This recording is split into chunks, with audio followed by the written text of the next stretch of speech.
สวัสดีครับสวัสดีครับพ่อแม่พี่น้องสุภูสุขคนนะครับเด้ออันนี้เป็นพ่อหมอจันนี่นะครับพ่อหมออ่าจันนี่นวดแผนโบราณนะครับอยู่ที่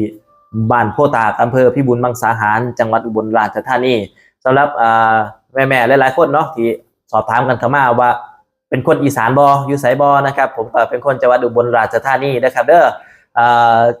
พี่พ่อพี่แม่ที่อยู่โซนบุญทลิกเดชอุดม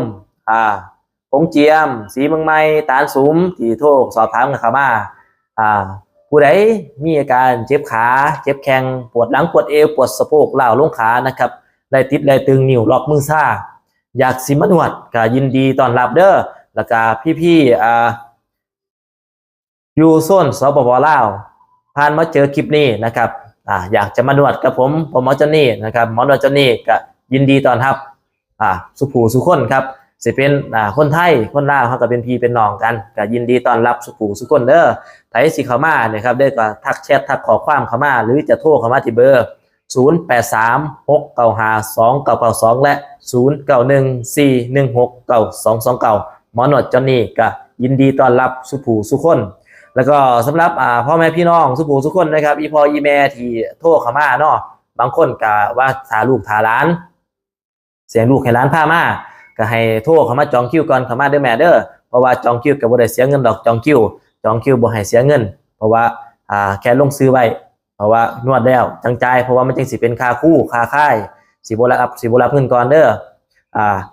ใครอยากซื้อมานวด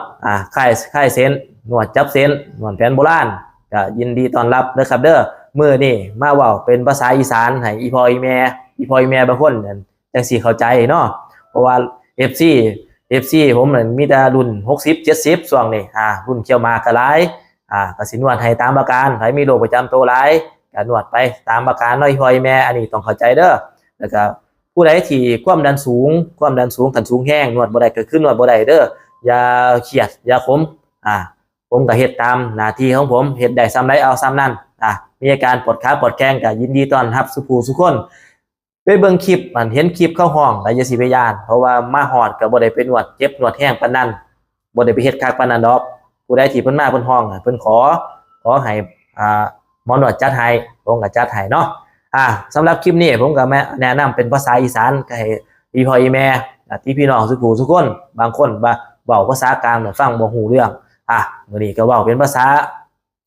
อีสานเท่านี้ละว่าพ่อหมออยู่ไสอีกเทื่อนึงเด้อบัดนี้แปลว่าพ่อหมอจอนนี่อยู่บ้านโพตากอำเภอพิบูลมังสาหารจังหวัดอุบลราชธานีพี่พ่อแม่ญาติพี่น้องหรือโซนสปปลาวที่อยากจะเดินทางมากะทักเข้ามาจองคิวได้เลยพ่อหมอจอนนี่หรือชาวอำเภอพิบูลมังสาหารยินดีต้อนรับสุภูสุคนเด้อขาน้อย